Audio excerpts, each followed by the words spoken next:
Welcome to the Dad Nation podcast, the place where high-performing men are empowered to reclaim their home, their health, and their happiness while enhancing their career success.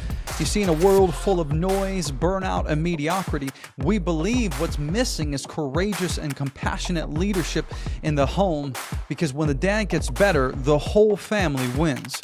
You see, this isn't just a podcast. It's a movement for men who refuse to settle for less in their families, in their focus, and their future. We are curse breakers and we are legacy makers. I am your host, Mitchell Osmond, and I'm honored that you've chosen to invest your most valuable asset, which is your time, with me today. Now let's get into it. All right, welcome to the first ever, probably, for us, a collaboration episode between the Dad Nation podcast, the Bod WOD podcast, and the Jesse Carstairs Show. And if you're listening to this, there's a high likelihood that you know one of us or a few of us. But my name is Mitchell Osmond. Daniel Grose is here on the call. Kevin Torres from the Bod WOD, and then Jesse Carstairs from the Jesse Carstairs Show. And then what's your handle on Instagram again, Jesse? Jesse Carstairs. Oh, yeah. Solid. And then Daniel Grose is from the Honest Fatherhood. And now I'm excited about us chatting today because we're going to have this roundtable discussion about what it looks like for a man, husband, father to be unstoppable in 2026, and how we can really take things to the next level. But before we jump in, I do want to give you all a disclaimer. It is kind of early for us. At the time of recording, December 27th, 2025, it's currently 7 a.m. for Kevin. It's 6 a.m. for Daniel. It's 5 a.m. for me. And then it's 4 a.m.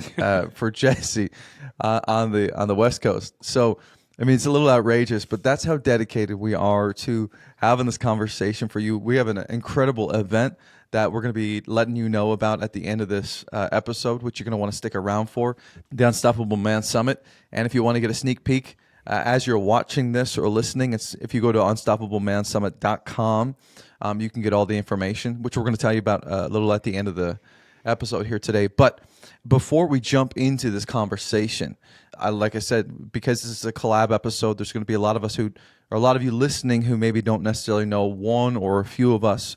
And so let's jump around the whole virtual table here and introduce ourselves a little bit. So why don't you tell us, who you are and what you do. So let's start with you, Kevin. Who are you, man, and what do you do? Why are you here? Well, you know how guys, once they hit that 30, 40 age range, have a couple of kids, settle down with their wife, they inevitably start to put themselves on the back burner, and they gain that extra 20, 30, 40 pounds. They get the quote-unquote dad bod going, right? And it's not because they're lazy or because they lack discipline, but it's because they're prioritizing everything else but themselves, right? They're putting their family first. They're putting work ahead of everything. And, they're prioritizing their community and everything around them. And the thing that tends to fall by the wayside is their health and fitness. And so suddenly they're 20, 30, 40 pounds heavier, wondering, how the hell did I get here? And how the hell do I get out of here? And there's another part of them that thinks, well, this is just normal. Like all the other guys in my community at the same age all have that extra belly, the beer gut, whatever. And a part of them thinks, it's probably just normal. And then there's the other part of them that thinks, no. There are other guys in their 30s, 40s, and 50s who are getting into great shape. If they can do it, I can do it too.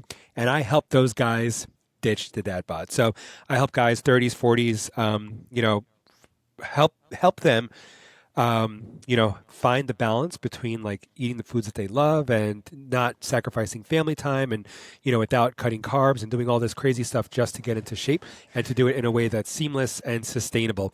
And that's pretty much what I do. Love it. Thanks for sharing, Kevin. Yeah, man. Now, Daniel, what about you, man? Who are you and what do you do? Yeah, my name's Daniel Grose. I'm married and have 4 kids. That's pretty much what I do. I've been married for 17 years to my wife, Rachel, and my sons are 2, 8, 10, and 13, and they're all boys, and we homeschool them. So my house, it's crazy town all the time. It's full of energy, but I do fatherhood coaching for a living. So, one of the most daunting things that men come to is their role as fathers. Like, how do I raise my sons up to be a good man. And most men are like, I don't even know how to be a good man myself, let alone be able to raise this young man. And we feel the weight of that responsibility. And I was not handed a roadmap or a blueprint for how to become a good man, and certainly not how to teach that to my son. So I run a program called Foundations of Fatherhood, where I take small groups of guys and we kind of walk through a series of things together to sort of build out that roadmap. Like, how are you going to be intentional as a father into raising your son? And it is a lot of fun. So that's me.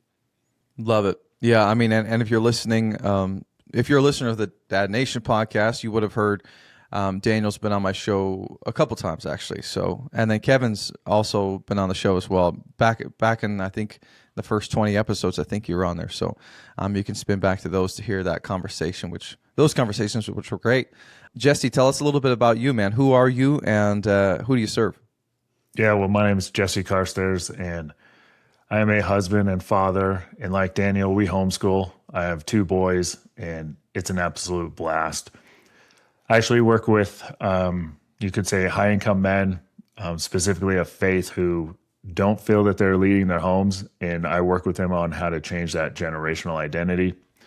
In the book of Exodus, it says that the sins of the mother and father will be passed on 3 to 4 generations removed from them.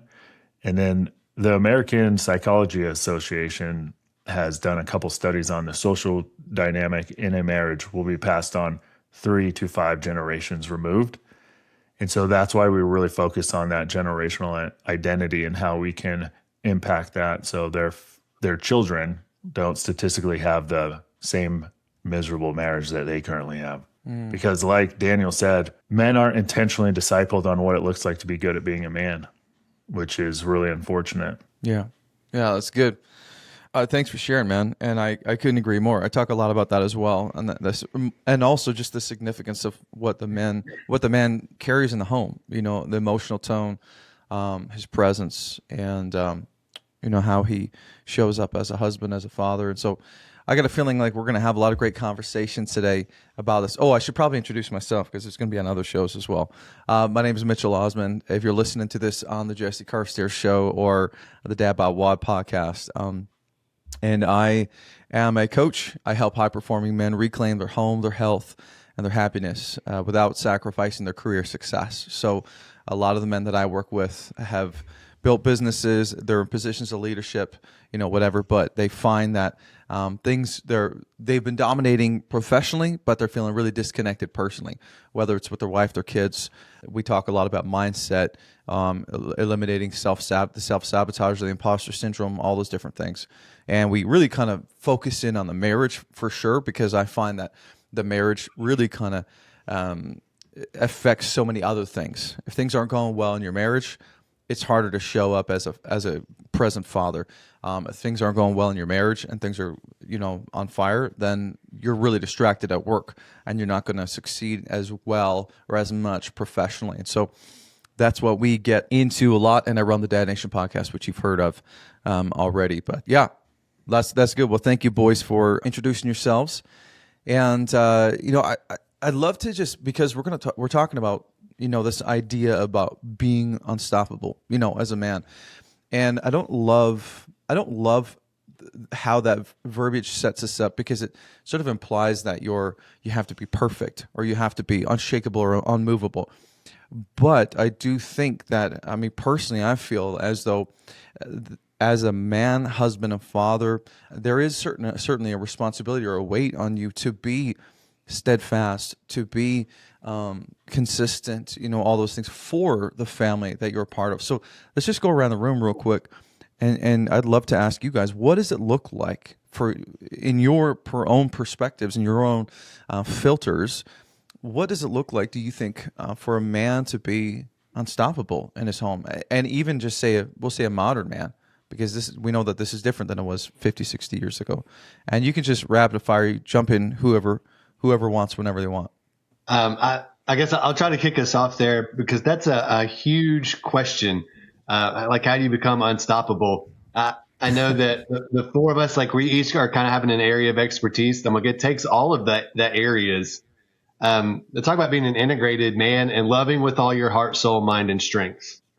right? And so that requires emotional intelligence, spiritual leadership. It requires you being physically in shape and having enough energy to be able to wrestle with your kids. And at like 9:30 at night, when it's all said and done, you got to have some level of energy to be able to have conversations with your wife and just connect with her.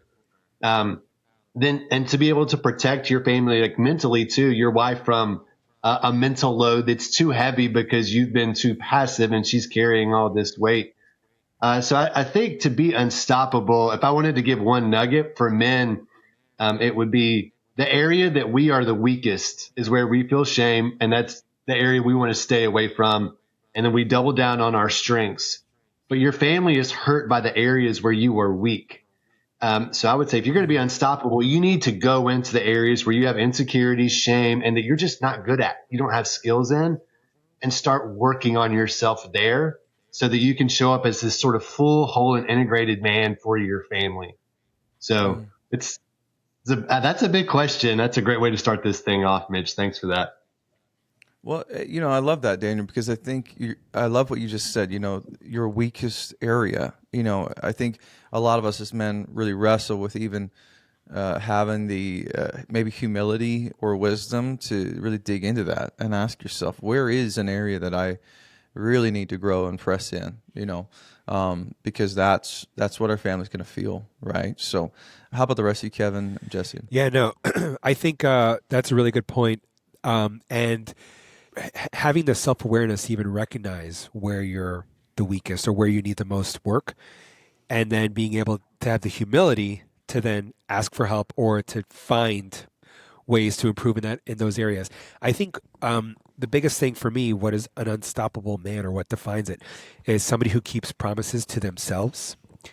And what I mean by that is a lot of guys, what ends up happening is they set these goals or they set these standards or they tell themselves that they're going to do something and they don't.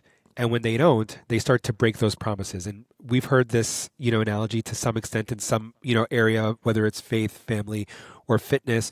But once you start to break those promises with yourself, you start to lose trust in yourself.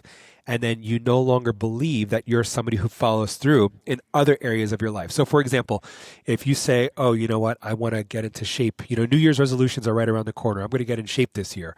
And by January 2nd, you're already back in your old habits. You've broken that promise, right?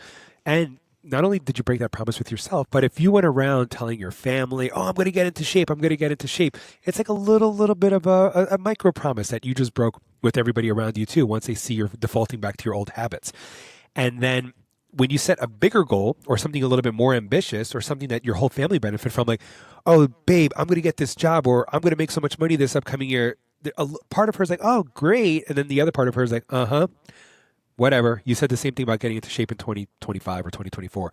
And same thing with yourself is like you tell yourself these lofty things. I want to do it. And then there's a part of you inside that's like, no, you're not. You're not going to do it. You're not. You failed at this. You failed at that. You let yourself down all the time. And so I think somebody who's unstoppable is somebody who actually can keep promises with themselves. And we can dive deeper into, what that looks like. But somebody who could just keep promises with themselves first and foremost so that you could build trust with everybody around you too, that they know that you're somebody who keeps your promises. Yeah, I love that, man. I think probably all of us, on this, in this virtual room right now on this call, have talked about this in one way or another, this idea of, being aware of commitments and promises you make and what happens on a psychological level when you start breaking those, not just with others, but your relationship with yourself, and how you really kind of lose rapport, you lose confidence in yourself. And, I'll often say, you want to know where you're most insecure, look at the area of your life where you've broken the most promises. And that's going to be, where you need to shine the light first, and start building rapport back, with yourself. And that is done by making promises and keeping. Anyone can make a promise. Few people can actually follow through and keep them, right? And I love that, man. Thank you for sharing. Jesse, what about you, man? What are some kind of thoughts you have rumbling around in your head when you hear that question? I mean, my thoughts are I should have gone first because what the other guy said, I'm like, man. But it also feels good that we're in an alignment with our thought process on this. But I guess one little nugget I would add is, you don't know what you don't know. So how do you get comfortable being a little bit uncomfortable and be consistent throughout that process, and just one step in front of the other. Like when Daniel's talking about, being humble, working through that shame. You mentioned insecurities. I talk about insecurities and inadequacies a lot, and the promises. If we just wrap those all together, it's going to create some growth inside of you, and it's going to be a little uncomfortable. But like if you stay consistent over time, you're going to see those positive changes and results. Quick pause here, brother, because if your marriage feels flat, the intimacy is rare, conversations are turning tense, or deep down, you're just worried that maybe you're slowly becoming roommates, I see you. So listen in for a moment. Most marriages don't drift because guys stop caring. They just run out of energy, ideas, and clarity. And that's exactly why I created the Spark Starter Kit, which is your romance on autopilot for an entire year. It's a done-for-you system that removes all the pressure and the guessing. All right, it's 365 pre-written text messages for every situation, so you never have to stress about what to say. Just copy, paste, personalize, and watch your eyes light up. It's 52 date night blueprints, one pre-planned date for every week of the year. So all you have to do is show up and be the hero. There's 100 conversation starters that are designed to engage her and turn up the heat, so you never have to worry about the conversation getting dull or boring. And it also includes the Romance Reset, which is a 3-part mini course, which is strategically designed to take you from bored roommates to passionate soulmates. So what's the result? More intimacy, less tension. More passion, less thinking. Be able to meet her every need without ever having to even think about it. So if you want to get the fire back in your marriage, grab the Spark Starter Kit. Okay, the link is in the show notes below. All right, now let's get back to the episode. I love that, and I think it's easy for guys to listen to this, and they might think, well, it's easy for these guys to talk about this on the podcast because this is what they do, and they help guys. They don't understand. Well, let me tell you, we've all been there in some way or some shape or form, and then probably we all have areas we're working on, and so a lot of you know my story, but I mean, there was a point where I was almost literally, like, I swear, one fight away from divorce, man. 60 pounds overweight, $100,000 in debt, so many things. And so, but it all started by making one promise and keeping it, making another promise and keeping it. Or like Daniel said, being aware of where I needed help, having the humility to reach out and ask. Or like Jesse was saying, just understanding, where we come from and the importance of consistency and all those different things. And these generational patterns that we have in our marriages or families or generational cycles, it's crazy. When I was thinking about this, I thought, what does it look like for a man to be unstoppable? Like Daniel said, that's a big question. For me, I love these two words, consistency and resilience. And I think that these two qualities are the rarest in men today. I think in most people today, they are the most powerful traits that a man can have. If you are consistent and if you are resilient, you can do, it sounds cliche, but you can do anything. I'm convinced of it. But the problem is we get hit, with things. Whether it's challenges, fights, money problems, whatever the thing, business problems, and then that's when resilient or the consistency falls off the map, or we stay down when we get hit. I would think it was Mike Tyson said that phrase. Everyone has a plan until they get punched in the face, right? And I think that's what happens. We all have these great intentions, but being a father, being a husband, being an entrepreneur, being a leader, we all get this proverbial punch in the face probably every single day in one way or another, right? We all have every intention on having a great marriage until it gets hard and we start fighting, or we're tired, or the physical intimacy dries up or whatever. We all have great intentions on being in amazing shape, like Kevin was saying, until life gets busy, and then all of a sudden the rhythms change. We all think that we're going to be incredible fathers until our kid is having a stage 3 meltdown in the middle of Costco. You know what I mean? And all of a sudden that goes out the window. So the question is not how do you make life easy? For me, the question is how do you develop the consistency and the resiliency to be unshaken when it's not? Because life is not going to be easy.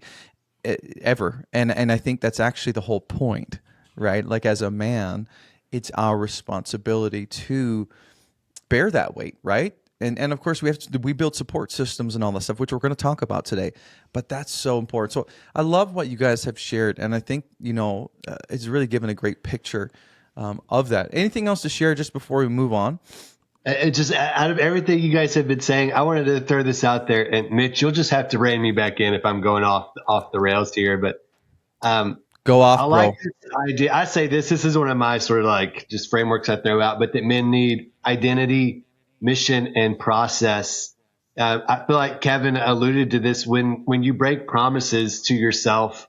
What that does is it takes your identity out from under you, right? And then when your identity is shaken, then you think you can't uphold other promises, and that.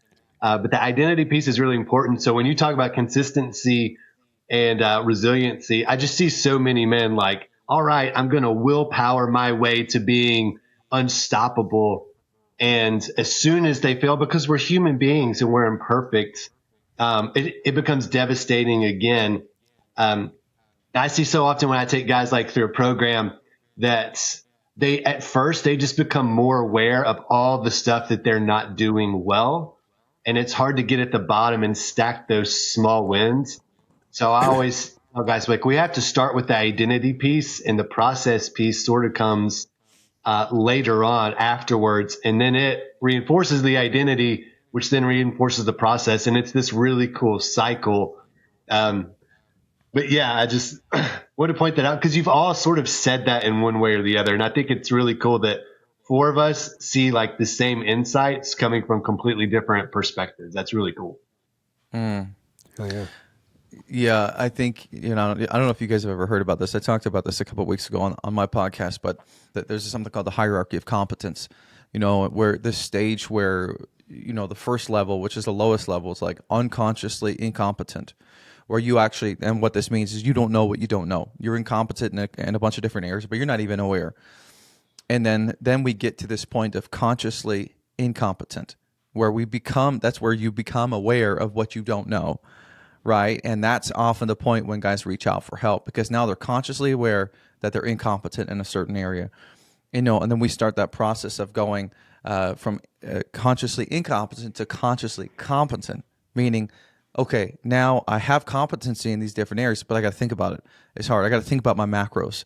I got to think about my emotions. I got to reel it back, or I got to think about consciously about how I'm showing up as a present father or what that looks like. And then we go from consciously competent, where we're thinking about it so much, to being now unconsciously competent, meaning I'm pretty good at this, and it feels quite natural. I don't necessarily have to consciously think through it, and I don't have to go through these mental gymnastics. I just generally keep my cool, or I just eat pretty well, and I can loosely track, but I don't have to be as obsessive as I once was. Or I don't snap at my kids anymore, or I put my phone down when I come home and I show up and I'm present for my children, or whatever the case is. And I think that's that journey. I think every man goes on from one point to another of like thinking everything is fine, not being totally unaware of his dad bod or his temper problem or his marriage issue, or the fact that he doesn't know his kids, to all of a sudden being like, oh, I got work to do. And that can feel overwhelming, Daniel, like you were saying. And then getting around the right community of men, getting the right sort of coaching or mentorship or whatever to help shine the light on those corners of your life and say, okay, where can we take you from incompetence to competence? And I think that's super valuable. Yeah. I also, one thing to add on to that is just like I said earlier, is that self-awareness piece. And so you mentioned like that lack of awareness or lack of competence, but not knowing. And then I also think there's like the ownership piece, right? The fact that a lot of men don't want to take responsibility for the circumstances that they find themselves in, whether it's their finances or their fitness or their relationship.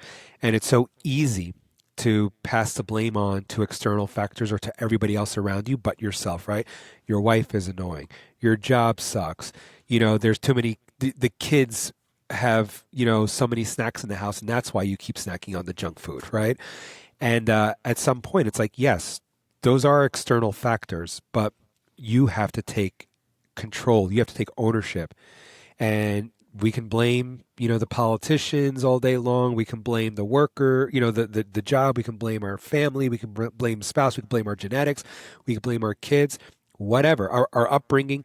But at the end of the day, you have to take ownership, and it's your responsibility, right? And so, like, there's guys need sort of like that level of awareness first, whether it's like that Matrix red pill or whatever, right? They need to realize that they're in the Matrix, and then rather than blame the Matrix for their circumstance, they need to actually like be like, oh, I'm in control. I need to, like if my relationship sucks, it's my fault. If I'm a jerk to my kids, it's my fault. If I'm overweight and out of shape, it's my fault. If I don't like my job and I'm not making enough money, it's my fault, right? So, and once that happens, that's when the work can begin. Yeah, love that.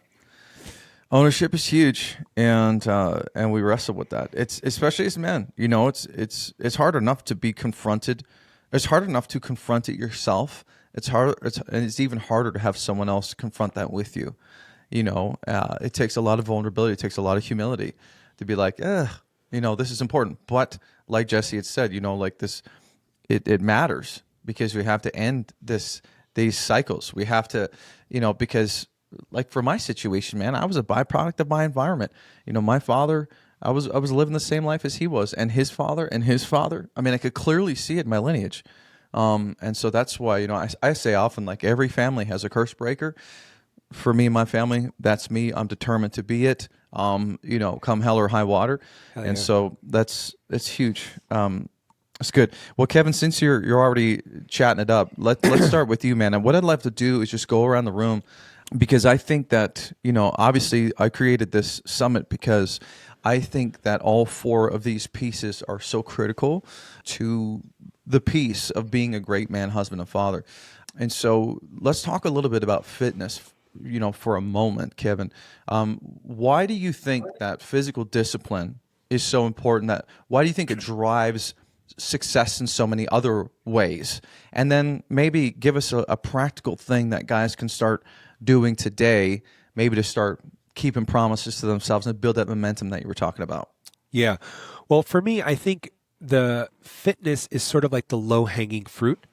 It's the one that eludes most people, right? But it's the low-hanging fruit because it's the one thing that you really don't need others in order to control, right? So what I mean by that is if your finances suck, could be your circumstances, it could be your education, it could be your job, it could be whatever opportunities are around you, right? It could be, you're not getting the promotion that you want, or maybe a lack of skill, whatever, right? If your relationship with your spouse is not great, maybe you didn't have great role models, and you don't know what a successful relationship looks like, and it takes two to tango. You got to get your wife on board, right? And other family members, etc. And spirituality too, right? And same thing. You don't know what doctrines to follow, what church to follow, what church community you want to be a part of, etc. But with fitness, it's like literally something that you can do by yourself. And, it's the one, and it's your only body, right? Like the one thing that you have from the day you were born until the day you die is your body. And so, and you control the food you put in your mouth. You control, whether you go for a walk or whether you go for a run or whether you do your workouts.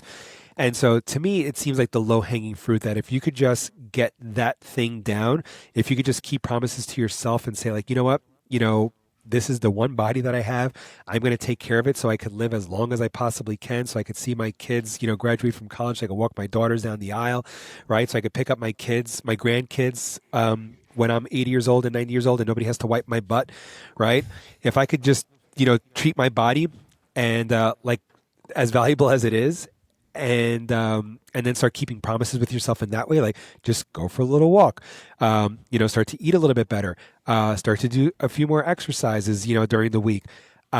Once you start to see the sort of like the fruits of your labor, that your efforts stacking up, and you start to see those changes and you start to feel better, those other dominoes in your life will also start to, I don't want to, maybe fall is not the right analogy, right? But like those other pillars in your life will also, you'll start to be able to better grasp those things. Because if you're stressed, if you're unhappy with the way you look, if you lack confidence, right? If you're like miserable all the time, if you have low energy, if you have brain fog, a lot of that stuff can be fixed by improving your physical fitness, right? So like if you're snappy with your kids, that can go away if you exercise regularly. If you're grumpy all the time, that can go away if you exercise. If you're depressed all the time, right? If you're sleepy all the time, if you're just like insecure and uncomfortable and you don't want to go to the beach with your family and you hate doing these things, you hate being in pictures, a lot of that is physical, is your physicality, is your how you see yourself. And once you become a little bit more confident in how you look and how you feel, you start to show up better, start to show up more, start to show up with more intention and more confidence. And then that starts to trickle into other areas of your life. If that makes sense. Yeah, man, I love that. We're gonna talk about the summit and where they can learn more from you, for sure. But for a guy who's listening today, what's one small shift that he can like legit finish this episode and then just go implement on? Right. Well, the biggest shift is far too many guys are in their 30s and 40s and 50s are out of shape and in poor health. And it's like I said earlier, it's not because they lack discipline or because they lack motivation. It's because the things that they did when they were 20 and single no longer works when you're 40 and have a couple of kids, right? What? So like the 90-minute gym sessions or eating just chicken and broccoli, like that's not sustainable. That stuff still works. It'll work at any age. It just won't work at your current lifestyle. When you have when your wife is cooking one meal and you're going to argue about eating pasta, right? Or, your wife needs you to help with the kids, but you're like, I got a 90-minute gym sesh, babe, right? Like there's no wife out there who's like, yeah, just go do 2 hours in the gym and eat differently from your family. So what I would encourage all guys is to throw that old school way of thinking about your physical, about getting into shape out the window. You don't need 60-minute gym sessions or to eat chicken and broccoli. You could get into amazing shape in 15, 20 minutes. That's it. I do 15, 20-minute workouts, just, dumbbells, push-ups, burpees, high-intensity interval training, 15, 20 minutes. If I have more time, I do a little bit more, but for the most part, it's like 15, 20 minutes. I get it in, I get it out, and then I'm back with my family for the rest of the day. And then same thing with nutrition is the biggest thing I'll say is you could eat whatever you want as long as it's in the right portions. So if you eat a balance of proteins, fats, and carbs, there's nothing wrong with pasta, but pasta with chicken is better. There's nothing wrong with oatmeal, but oatmeal with protein powder is better, right? So if you could include protein with every single meal, and I know this sounds like sort of like trite, tips. It's like, oh, he's talking about protein. Yeah, but I guarantee if you actually tracked what you ate, you're probably under eating protein big time, right? So if you could just add protein with every meal, and I'm not even telling you how much to eat, just make sure you have a protein source with every meal. With whether it's breakfast, have some eggs. A snack, have a protein shake. For lunch, have some turkey cold cuts. For dinner, have some chicken. And you could still eat all the other stuff, the pasta, the rice, and the oatmeal. Just make sure you're having protein with that. So it's a great shift. And this guy lives it, man. I mean, if you follow him on Instagram, the bro's yoked. All right, so he's got kids, but he's living the life. And one thing I'll say about that is like when I started the dad bod thing, I wasn't in great shape. I was in decent. I was like I worked out or whatever, and I was working out regularly and posting it to inspire other dads. But like I wasn't like a fitfluencer. If you followed my journey over the last several years of being in that, I got fitter. And that's because I got fitter doing the things that I'm telling people to do. That's so like, I'm not, it's not like, these 20-year-old influencers who have 8% body fat and are, juiced up and they're like, you just don't have enough discipline. You don't want it bad enough. And it's like, dude, you're killing it. But there's no way that I can do what you do. And like, I literally, whether intentionally or not, I just sort of like got fitter doing what I tell people to do. Yeah. Love it, man. Taking your own medicine, bro. That's the best coaches live it. So, all right, Jesse, let's talk about, our identity and our emotions, man, because that's a big part of this piece as well. And in my experience, so many men, this is an area where they stay stuck in patterns, and we can, I love what you were saying, Kevin, like, you can be in a fight with your wife and still go do like a HIIT workout, or you can be broke and you can still, pick up a couple dumbbells and get exercise. Now the emotions piece, the identity piece is a bit of a bigger, I think, thing to unpack, right? So talk to us a little bit about, why this is so important for us to get these areas of our lives dialed in, and then maybe a practical takeaway that a guy can do who might be wrestling with, who am I, as a man, husband? Why do I keep losing my cool? Why am I snapping at my kids? All those different things. Just shed some light on that for us, man. Yeah, I definitely will. And it's something I enjoy talking about. Identity, kind of like what Daniel was saying, in my programs, I start with identity first. And even when I just talk to a gentleman, I'll ask, who are you? What's your identity? And 99.9% of men, they confuse it with their roles. Yeah. And roles and identity are different, right? They're like, I'm an engineer, I'm a father, they'll have numbers in their bank account. And all these things can be taken away from them. And they don't understand the difference that a role is what you do and identity is who you are. Our identity are characteristics and belief that define you. And most men, when they realize that they actually don't have an identity, that can be kind of scary, right? Because they are not built on a foundation that's, their foundation isn't built on a rock. It's built on sand, easily manipulated, easily shakeable. But when you have your identity in something that can never be taken away from you, it allows you to be secure no matter what situation you're standing in. And then that translates to, how do we control that central nervous system through our identity, which therefore comes into our emotions and then therefore our thoughts and actions. And I tell men all the time, emotions are good. Like, emotions are really good. When I see my wife, I get excited. I smile, right? Those are emotions. When I see my kids, even when I see my kids like at wrestling, get freaking their ass kicked. It's like, man, now I got a different set of emotions, but those emotions are good. I'm seeing them overcome adversity. So emotions are good. It's just, what do we allow those emotions to take a hold of us? What are our thoughts and actions?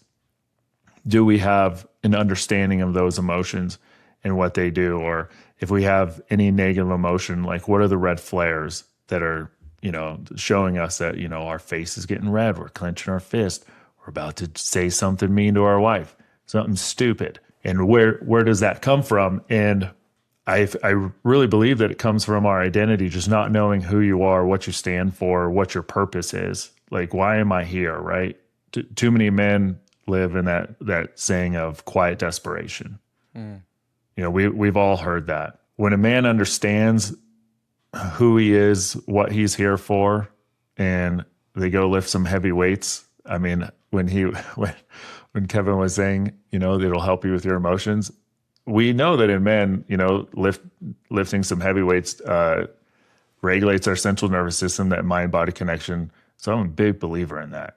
Mm-hmm. And there's a series of things that we do, and you're no longer this man who's quick to react, because someone who's quick to react is not creating anything stable for your family. They're walking on eggshells. They're not know what version of you is coming. Versus if you're calm, cool, and collective through every situation, everyone's going to look to you for the light and the solution, right? They're going to look to you to lead and trust your decisions. But someone who's quick to react, it's an insecurity or an inadequacy that they're masking, right? I tell people there's nothing toxic about masculinity, nothing. It's when we conflate masculinity with insecurities or inadequacies that a man is trying to mask. Again, getting quick to anger, letting his emotions control him, is how people kind of use that term and where that term derives from. So I would tell any guy, write down who you think you are. Do not get it confused with the roles, because your job should not define you. Because what happens to a man who's suddenly fired? He's lost, especially if that's where his identity is rooted, right? And then what does that tell your wife? She's feeling not safe and secure, because if you are suddenly lost, how is she supposed to feel safe? So your identity should allow you to feel secure in any situation that you're in. You're not worried about the opinions of others. You're not worried about the naysayers. You're not worried about what inadequacies you have that you have to mask. So who are you? Because identity is who you are. Roles are what you do. Start writing down on a piece of paper so you understand the difference. Yeah, that's great, man. I think here's an interesting. I was on a podcast a little while ago. I was on just as a guest on a show, and we were talking about masculine versus feminine, the energy, and all these different things, and the pressures that society puts on us as men, and the pressures that women feel. The question that men always ask after, "Hey, what's your name?" is, "What do you do? What do you do? What do you do?" Mm-hmm. Because society judges a man by what he can produce, what he can do, how he can provide, what he can build. And so we're living in a world that is really, really kind of, really puts a big emphasis on that. And so for us as men, we get those two confused all the time. I couldn't agree with you more, Jesse. Like, that is massive. And it's a line that gets so blurry. And that's the problem, is because as long as you've got a job, then you're doing great. The second, you get laid off or you lose it, all of a sudden everything goes out the window. That's what happened with me. That was when I spiraled. I was in a senior leadership position, and I was let go. And then boom, 6 months later, my life was a disaster, because I put my identity entirely in what I did, because I dreaded, that question. You go to a party, it's like, well, hey, what do you do? Nothing. I'm unemployed.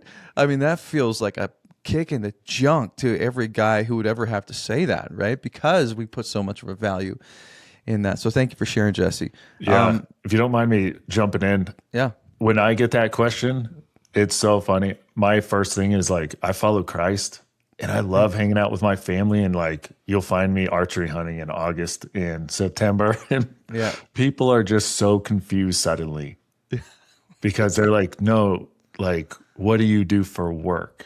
Yeah. And it's like, oh, that. All right. I mean, I'll talk to you about that. Yeah. But yeah, that is a question that everywhere you go, any social setting, that's just what someone wants to ask. Totally. Yeah. Totally. How about you, Daniel? Just talk to us a little bit, man. I mean, obviously you're the father. We're all fathers, but you're the guy who's thought more extensively about it, perhaps, than some of us. But why do you think it's so important for us to lead the way as fathers, that our kids follow our example, not just our advice, and then, some different things on this. And then what's a practical shift a guy can make today? Yeah. I think about this question all the time. This is like the thing that I'm constantly thinking about.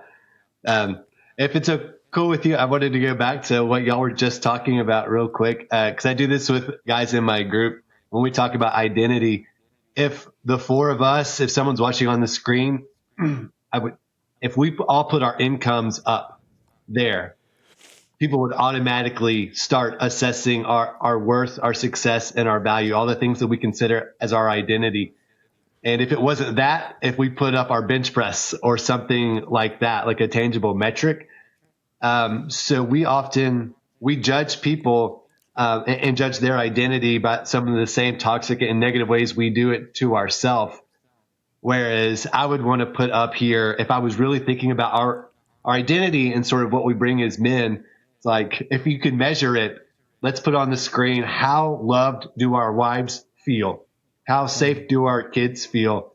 When was the last time we shamed our sons or daughters because we were insecure and emotionally reactive, right?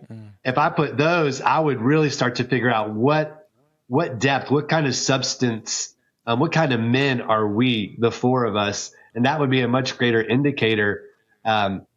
Yeah, we don't think about that. Our society, Jesse, I just think that was a really good way to put that. Like, we think about our roles, and not really who we are at our core. So anyway, man, I'm so excited about all the stuff you guys are talking about. But in terms of being a father and being a man, I think fathers have a really unique role in the home that's separate from the mother.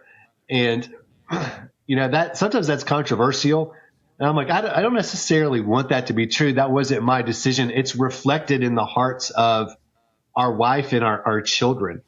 I'll always tell guys, your wife can help your son feel loved, right? And that's great. But what your son wants more than to just feel loved is to know that he's capable, to know that he's accepted by his father, to know that he can be a man, to know that he's tough, and to be able to be shown the way to do that, to build the skills and competency that backs it up so that he's not fraught with insecurity. And his mother will not ever really be able to offer that to him. He needs that from his father. And, I didn't have that from my dad. I found other substitutions that were great, people that God brought into my life. But I always wanted it from my dad, even though I had mentors and people who came in to sort of stand in the gap where my father did not.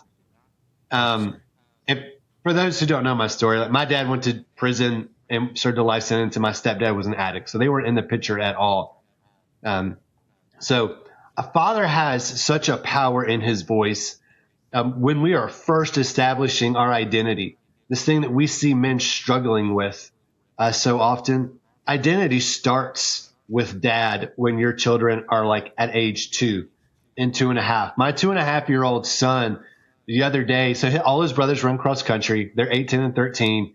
So he's used to seeing ready, set, go, and his brothers take off. Like he sits on my head and we scream our heads off for his brothers in their cross country races. He goes to every practice and I run with him. So he's around it. So the other day we're working out in the backyard, and he just keeps coming up and he gets in running stance and he goes, ready, set. And he's waiting for me to say go so he can run around the yard as fast as he can and come back to me, right? That is him learning his identity. It's like, Dad, do you see how fast I can go? Like, do you think I'm awesome? Do you want to watch me? And like, that's every time that we are too busy for them or we're distracted looking at our phones, we're missing these opportunities to build identity in our sons. So the same thing goes with our daughters as well. So yeah, fathers just have this hugely important role in our marriages. It's the same thing too. For our wife to love well, she's got to feel safe, and that's multiple levels of safety: emotional safety, physical safety. She's got to know you're spiritually leading, that she's not mentally burned out. Right? Nobody can offer that for your wife, but you. And I would say it's not the wife's job to make you feel safe, so that you can love well. That's not how men and women are wired. It is the man who provides that for his wife. And then she can thrive in the circumstances that you create by all the stuff that we're talking about. The emotional safety. I know, Mitch, you're going to talk about marriage in a second. And the stuff that Kevin has talked about too, like, being physically fit and healthy. I'm not going to share this part of it. I mean, I can't tell you how much physical fitness played a role in my ability to show up as a good father and husband. So anyway, if I was giving you guys one practical thing, it would just be discipline over your presence and your mind.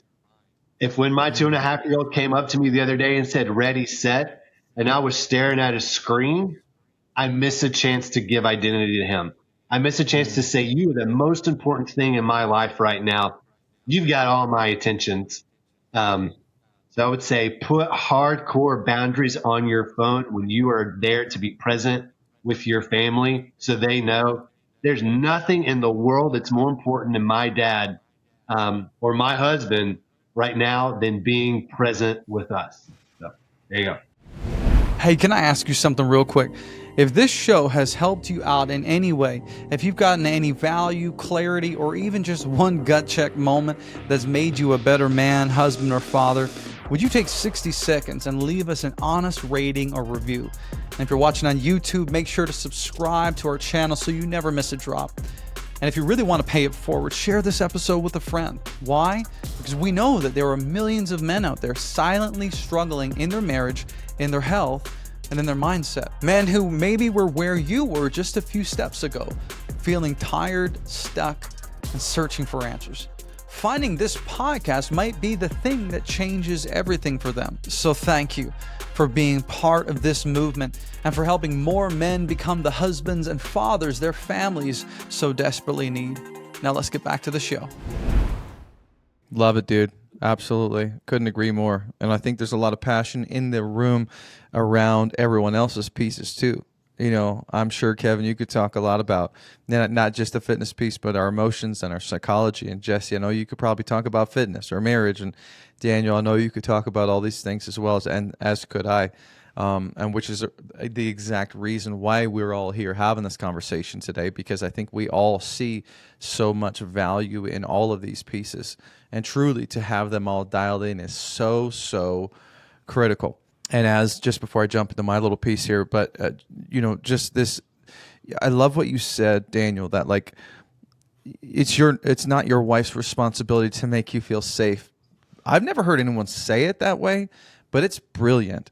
Because I think so many men are looking to their wives and putting too much pressure on their wives to fill some need for them that they were not inherently designed to meet.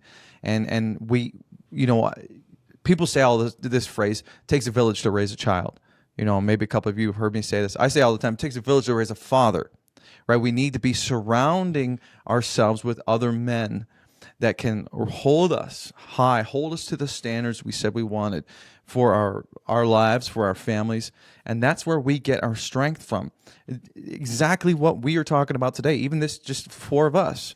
But when other men come into our communities or, come to the summit that we're going to talk about, that is where we draw strength. That is where we grow. And then we draw from that to lead our families well, which I think is so critical. A little piece about marriage, I think, I'm pretty passionate about this, obviously. I'm passionate about all the things we talked about. But I think marriage is unique, right, in the sense that marriage, when everything else in life is going right, but your marriage is going wrong, none of that stuff matters because your marriage is in the gutter and you're so overwhelmed. Now, on the flip side, if everything else in your life is going wrong, but your marriage is great, none of that stuff matters because things are good at home, right? It's the most influential relationship that you can have with anyone. It's the most intimate relationship you can have with anyone, and it dramatically affects everything we do. And so this is why I think it's so important for us as husbands to really have strong marriages. Not to mention, our fitness is impacted by our marriages, because if we're in a bad place and we're getting in a fight and we're up until 2 a.m. fighting, we're not going to want to get up at 5 a.m. and go for a PR on my bench, right? Or I'm not going to show up as present with my kids because I'm pissed off at my wife, or whatever. I'm going to put stuff on her. And so I think it's so important. And in the summit, actually, I'm going to be teaching something called the attraction triangle, which is a framework that I teach with my one-to-one clients. And the triangle, each point of the triangle has a need, right? So it's based on the three core needs of every woman. And I'm going to unpack those for everyone there. And the idea is that once you understand these three core needs and you start meeting them, you go from feeling incompatible to irresistible in your relationship. And it's not rocket science. I mean, but it is important that we give language to a lot of these challenges that we face. And there are a lot of these intangibles in relationships that make it difficult if we're not aware, if we don't have that intelligence, right? But one piece, that I'll talk about today real quick, it's a fragment of what I'm going to be sharing at the summit, is just this idea of the energy that we bring, masculine energy versus feminine energy. And this is something that I knew about, but I really didn't step into until maybe the last 5 years. And I was actually talking to my wife about this a couple days ago, and as we were just catching up and talking about, the summit and all those different things. And the reality I think that a lot of men don't understand is if your energy is off, right, when you're irritated, you're angry, you're grumpy, whatever, you're distracted, your wife is immediately impacted by it because the feminine responds to the masculine energy. And a lot of people wouldn't necessarily agree with this, but I do think that the masculine sets a precedent in the home. He sets the emotional tone. I had this conversation with my wife, and I said, I am the thermostat. You are the thermometer, right? I set the tone, the emotional tone, the mental tone, whatever. And she is a thermometer. She responds to it, right? And so I said, babe, when I walk in, do you feel my presence before I even say anything? She was like, yes, absolutely.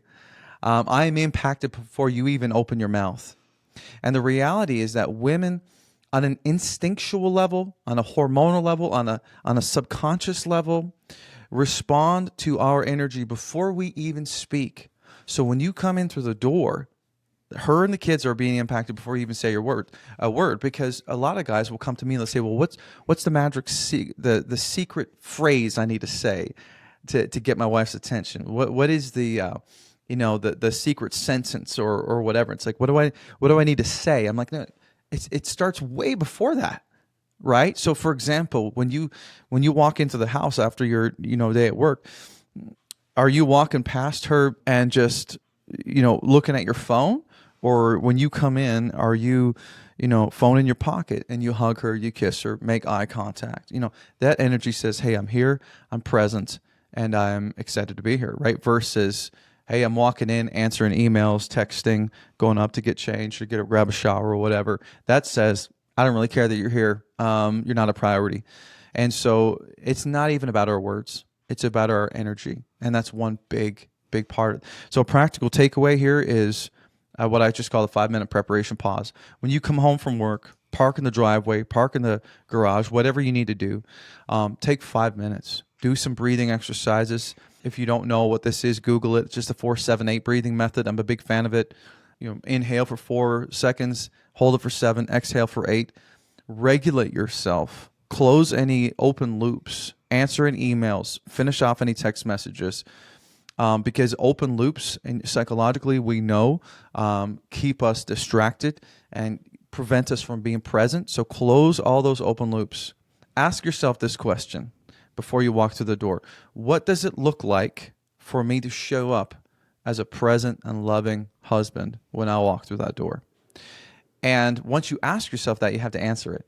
And the funny thing is instinctively we know what the answer to that question is.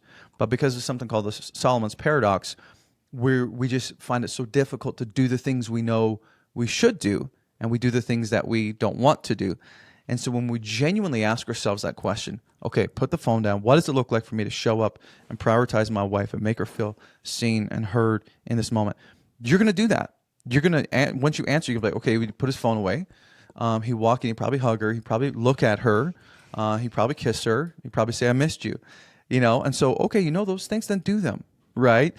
And so that's just one practical tip I would give you today, is that driveway reset. So critical to flip that switch and to show up with a positive energy, with a present energy, with that energy that says, hey, I'm here for all you. Just as we wrap it up, I know we're almost on the hour here. And this exactly happened what I thought it would. We would talk way too long, but it's all good stuff. So we're going to talk about the upcoming summit called the Unstoppable Man, if you missed it. And really, this is for the man who wants to level up, to make 2026 the year that everything changed, not just for him, but for his family. And we are going to, if you haven't figured it out yet, we're going to talk about fitness. Kevin's going to talk about that, for a good 45 minutes. He's going to give you practical takeaways. Daniel's going to talk about fatherhood, what it looks like to show up as a present, loving father.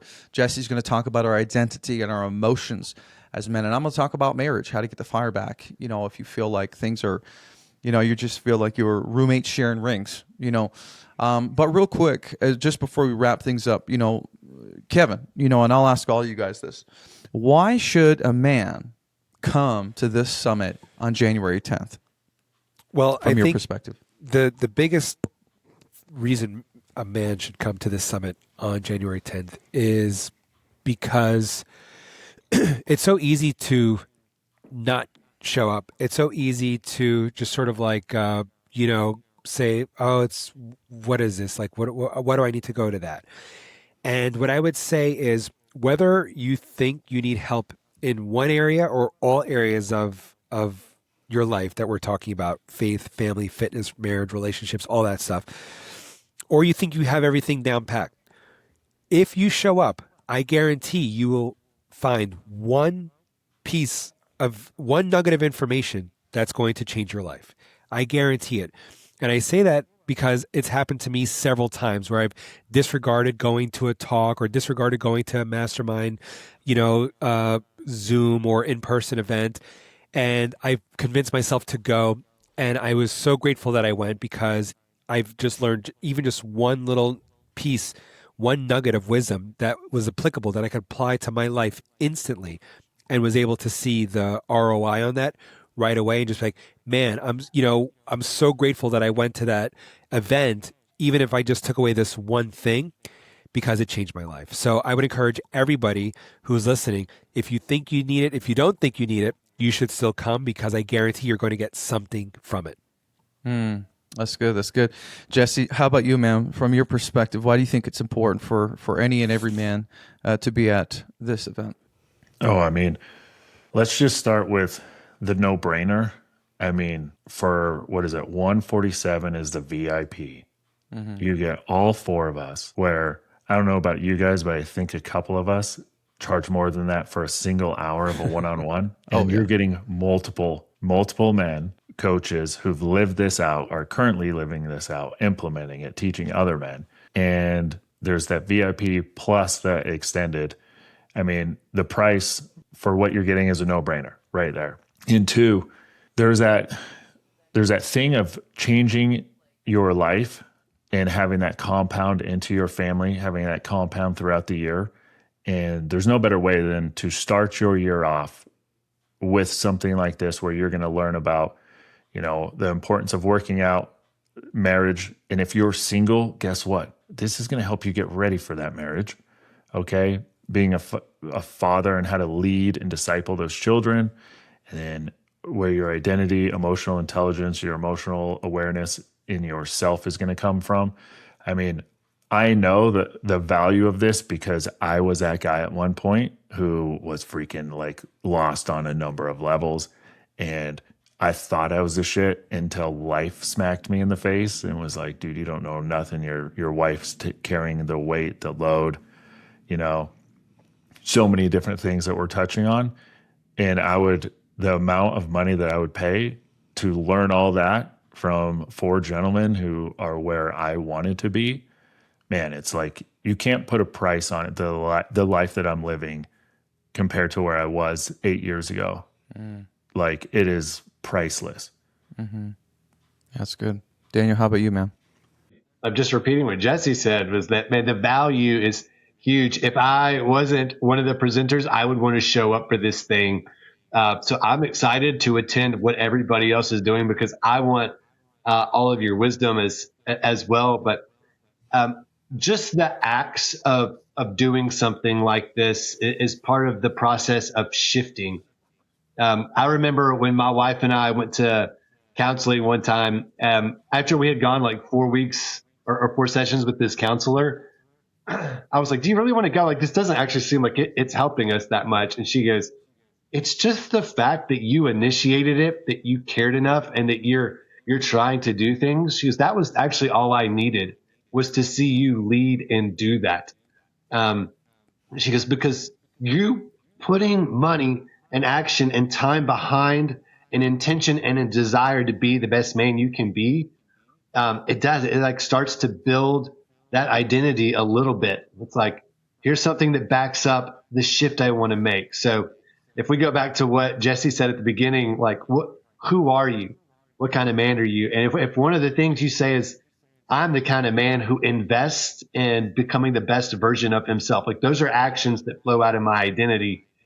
Here is probably one of the best value, greatest way to take men who have been on this journey and learn from them, to set up this next year to make like deep shifts. Because, I mean, if you've listened to the way we've talked, none of us are like, yeah, just here's the simple 1, 2, 3 steps for your New Year's resolution and just go. Like, we know the game, and that's not how deep shifts are made. So you're talking to guys that have like done this over a long period of time and seen real change in their marriages and in their life. To be able to glean those insights, like how many opportunities are there for that? So, to me, Mitch, what you've created here is like a really unique, really cool thing. So I can't understand how anyone would not be like, yes, here's the money. It's such a small ticket for the value. Yeah, it is. And I'm going to be just like Daniel, I'm going to be taking notes from you three. Yeah, Like, me too. Yeah. It's like the notepad is out. Love it. Love it. And I would just simply add this. If not for you, for your children. If not you, do it for your wife. If not for you, do it for someone else, because you have leadership in your home. How you show up matters. You are responsible. I think you're going to be held accountable for your family and how you lead at home in one way or another. And so if you don't have the courage to do it for yourself, step out, because it's going to help you lead them in a much more powerful way. And I don't know about you, but anyone who has kids, like, I will go to the ends of the earth for my son, for my wife. And so, like Jesse was saying, that the VIP ticket is $147. General admission is $47. I mean, what can you get for $47 these days? Mm-hmm. This is absolute. I mean, of course, I'm biased because I created the thing, but I'm telling you, if you're listening to this today and you want to go to the next level and start off this year in January, just fired up and packed and loaded up with every strategy and tool that's going to set you up for success. Go to the unstoppablemansummit.com. Check it out and get your ticket. If you want to upgrade to VIP, like Jesse was talking about, you're going to get access to a bunch of stuff. There's going to be a VIP private Q&A where you get to bring your questions and get in front of the four of us and ask us specific questions, which honestly, I know this, the four of us combined, to have us one-on-one would be thousands of dollars.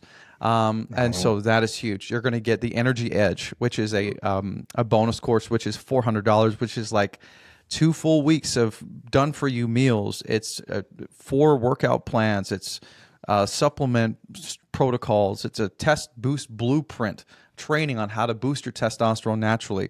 Daniel's throwing in his Foundations of Fatherhood, which is a course that he offers, guys. I'm throwing in the Spark Starter Kit, which is your romance on autopilot for an entire year. This toolkit is phenomenal. It's been helping tons and tons of guys. And then obviously you're going to get, not obviously, but you're going to get lifetime access to the VIP session and the general session recordings for life. You're going to get a bunch of other stuff as well. Well over $2,700 worth of bonuses for $147. But if you're like, nah, I'm not interested in that. I just want to go and show up. I don't want all those amazing things. That's fine. Jump in for the general admission as well, which is just $47. I think we've, made a great point here. So if you're listening to this, whether you're tuning in on the Jesse Carstairs Show or the Bod WOD or the Dad Nation podcast, or you've seen a clip from a reel on Instagram, whatever the situation is, if this feels right for you, if there's a fire in your gut right now, act on that. All right, listen to your instincts. Grab a ticket and join us. There are only 50 VIP tickets available because we want to keep it small and keep the quality high. So listen, thank you guys so much. Kevin, thank you. Jesse, thank you, Daniel, for showing up today and having this conversation.